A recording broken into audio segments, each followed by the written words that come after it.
नमस्कार दोस्तों। आज हम 12th क्लास के मैक्रो इकोनॉमिक्स सब्जेक्ट का टॉपिक स्टडी करेंगे। मार्केट क्रैश, जॉब्स गायब, इन्फ्लेशन हाई, आखिर क्यों? ये सारी हेडलाइंस, ये सारे सवाल हम रोज सुनते हैं, है ना? पर कभी सोचा है आखिर ये सब होता क्यों है?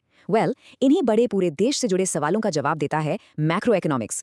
ये किसी एक इंसान या एक कंपनी की कहानी नहीं है, ये पूरे देश की इकोनॉमी की बिग पिक्चर। तो चलिए देखते हैं कि आज हम क्या क्या समझने वाले हैं।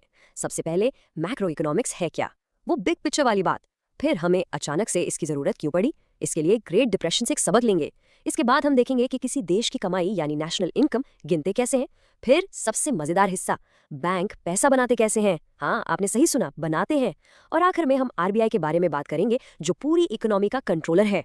तो चलिए शुरू करते हैं बिल्कुल बेसिक से। Macro economics, the big picture. समझते हैं कि छोटे से बड़े तक का ये सफर है क्या। ओके, इसको ना एक बहुत ही सिंपल एग्जांपल से समझते हैं। देखिए, माइक्रो इकोनॉमिक्स है एक पेड़ की कहानी, मतलब एक आदमी, एक कंपनी, एक प्रोडक्ट, इनकी स्टडी।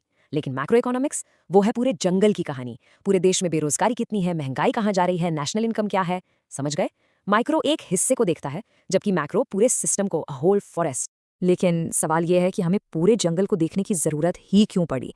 इसके जवाब के लिए हमें इतिहास में थोड़ा पीछे जाना होगा, उस दौर में जिसने पूरी दुनिया की इकोनॉमी को हिलाकर रख दिया था। 25%। सोचिए, 1929 से 1933 के बीच अमेरिका में हर 4 इंसानों में से एक के पास नौकरी नहीं थी। फैक्ट्रीज बंद पड़ गई थीं, लोगों के पास खाने को पैसे नहीं थे। और सबसे डरावनी वाली बात, उस वक्त के बड़े से बड़े इकोनॉमिस्ट्स के पास इसका कोई जवाब नहीं था। उनकी सारी पुरानी थ्योरीज बिल्कुल फेल हो चुकी थी। और तब जब सब कुछ अंधेरे में था, एंट्री होती है इस शख्स की, जॉन मेनर्ड केन्स। वो एक ऐसे डॉक्टर की तरह आए जिसके पास इस बीमार इकोनॉमी का एक नया इलाज था। उन्होंने कहा, देखो, प्रॉब्लम किसी एक हिस्से में नहीं है, प्रॉब्लम पूरे सिस्टम में है। और उन्होंने इकोनॉमिक्स को देखने का एक बिल्कुल नया नजरिया पेश किया। और यहीं से दोस्तों जन्म हुआ मॉडर्न मैक्रो इकोनॉमिक्स का। ये इकोनॉमिक्स की वो ब्रांच है जो पूरी इकोनॉमी को एक साथ एनालाइज करती है। ये देश का टोटल आउटपुट, टोटल एम्प्लॉयमेंट और चीजों का जनरल प्राइस लेवल, इन सभी बड़ी चीजों से डील करती है। ये वही टूल है जो केन्स ने हमें दिया। ओके, तो हमने ये तो समझ लिया कि पूरी इकोनॉमी को देखना जरूरी है, पर हम इसकी हेल्थ को नापते कैसे हैं? कैसे पता चलता है कि देश की कमाई बढ़ रही है या घट रही है? इसको समझने के लिए चलिए एक शर्ट की जोनी देखते हैं। सबसे पहले किसान ने कपास यानी कॉटन बेचा, फिर मिल ने उसे धागा बनाया, फिर फैक्ट्री ने कपड़ा बनाया और आखिर में स्टोर ने आपको एक फाइनल शर्ट बेची। अब यहाँ कपास, धागा, कपड़ा, ये सब है इंटरमीडिएट गुड्स, ये प्रोसेस का हिस्सा है। लेकिन शर्ट वो है फाइनल गुड, क्योंकि उसे आप इस्तेमाल कर रहे हैं। और बस इसी सिंपल से कॉन्सेप्ट से निकलता है इकोनॉमी का सबसे बड़ा रिपोर्ट कार्ड, जीडीपी यानी ग्रॉस डोमेस्टिक प्रोडक्ट। तो जीडीपी क्या है? सिंपल भाषा में एक साल के अंदर एक देश में बनाए गए सारे फाइनल गुड्स और सर्विसेज की मार्केट वैल्यू। और मैं बार बार फाइनल शब्द पर जोर दे रहा हूं, क्योंकि हम सिर्फ शर्ट की कीमत गिनते हैं, ना कि कपास या धागे की। ऐसा इसलिए ताकि डबल काउंटिंग ना हो जाए और नंबर गलत ना आए। चलिए एक और सिंपल सा एग्जाम्पल देखते हैं, राजू बाबर का। मान लीजिए राजू ने हेयर कट करके दिन में 500 रुपए कमाए। अब भले उसने कुछ टैक्स दिया हो या उसके औजारों में घिसावट आई हो, उसकी सर्विस की मार्केट वैल्यू तो 500 रुपए ही है ना। तो जीडीपी में उसका कंट्रीब्यूशन पूरा 500 रुपए माना जाएगा। बिल्कुल सिंपल। लेकिन ठहरिए, यहाँ एक बहुत बड़ा सवाल उठता है। अगर जीडीपी का नंबर बढ़ रहा है, तो क्या इसका मतलब यह है कि देश में हर कोई खुशहाल हो रहा है?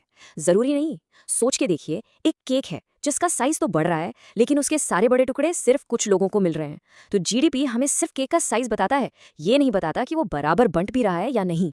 अब हम आते हैं इस वीडियो के शायद सबसे सरप्राइजिंग हिस्से पर। अक्सर हम सोचते हैं कि पैसा तो सिर्फ आरबीआई छापता है, राइट? लेकिन असलियत कुछ और है। आपका जो लोकल बैंक है ना, वो भी पैसा बनाता है। हाँ, छापता नहीं है, लिटरली क्रिएट करता है। चलिए इस जादू को समझते हैं। ये कहानी शुरू हुई थी सदियों पहले, लाला जैसे सुनार से। लोग अपना सोना सुरक्षा के लिए उसके पास रखते थे और बदले में लाला उन्हें कागज की रसीद देता था। धीरे धीरे क्या हुआ, लोग सोने के बजाय उन्हीं रसीदों से चीजें खरीदने बेचने लगे।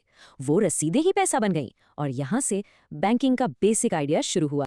आज का सिस्टम भी इसी सिंपल आइडिया पर काम करता है।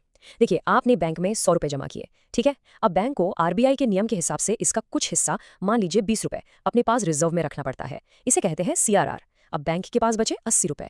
बैंक इन 80 रुपयों को किसी और को लोन दे देगा। अब जिसे लोन मिला वो उन पैसों को खर्च करेगा और वो पैसा घूम फिर कर वापस किसी न किसी बैंक अकाउंट में ही आएगा। और यहाँ से शुरू होता है असली मैजिक। और इस साइकिल का नतीजा देखिए, आपके शुरुआत के 100 रुपए के डिपॉजिट से बैंकिंग सिस्टम ने लोन दे देकर टोटल 500 रुपए के डिपॉजिट्स क्रिएट कर दिए। इसका मतलब 400 रुपए हवा में से बन गए। इसी को कहते हैं मनी मल्टीप्लायर इफेक्ट। आपका एक डिपॉजिट सिस्टम में कई गुना पैसा पैदा कर सकता है ना? Mind blowing. तो हमने जीडीपी समझ लिया और ये भी देख लिया कि बैंक कैसे पैसा क्रिएट करते हैं। पर इस पूरे खेल को, इस पूरे सिस्टम को कंट्रोल कौन करता है? इसका रिमोट कंट्रोल किसके हाथ में है? वो है हमारा central bank, the reserve bank of India.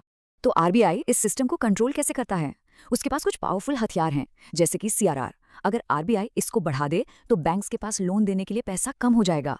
फिर आते हैं बैंक रेट और रीपो रेट। ये वो इंटरेस्ट रेट्स हैं जिन पर आरबीआई दूसरे बैंक्स को पैसा देता है। अगर ये रेट्स बढ़े तो लोन महंगे, घटे तो सस्ते। और आखिर में है ओपन मार्केट ऑपरेशंस, जिसमें आरबीआई गवर्नमेंट बॉन्ड्स खरीदकर मार्केट में पैसा डालता है या बेचकर पैसा निकाल लेता है। आपने न्यूज में रेपो रेट का जिक्र जरूर सुना होगा। जब आरबीआई रेपो रेट कम करता है ना, तो बैंक्स को आरबीआई से सस्ता कर्ज मिलता है। फिर बैंक इसका फायदा आगे आपको देते हैं। आपके होम लोन्स और कार लोन्स सस्ते हो जाते हैं। इससे लोग ज्यादा खर्च करते हैं और इकोनॉमी का पहिया तेजी से घूमने लगता है। ये इकोनॉमी को कंट्रोल करने का एक बहुत ही पावरफुल टूल है। तो दोस्तों, हमने मैक्रो इकोनॉमिक्स के कुछ बड़े बड़े कॉन्सेप्ट्स को समझा, लेकिन आखिर में ये सारी चीजें नंबर्स और पॉलिसीज से कहीं बढ़कर हैं। जीडीपी तो बस एक नंबर है। असली सवाल तो ये है कि आपके लिए एक हेल्दी इकोनॉमी का क्या मतलब है? क्या ये सिर्फ बढ़ते हुए नंबर्स है या सबके लिए अच्छी नौकरी, बेहतर शिक्षा और अच्छी हेल्थ? इस पर जरूर सोचिए। ऐसी ही अच्छे वीडियोस देखने के लिए LLB स्टूडेंट अड्डा को फॉलो करें एंड सब्सक्राइब करें।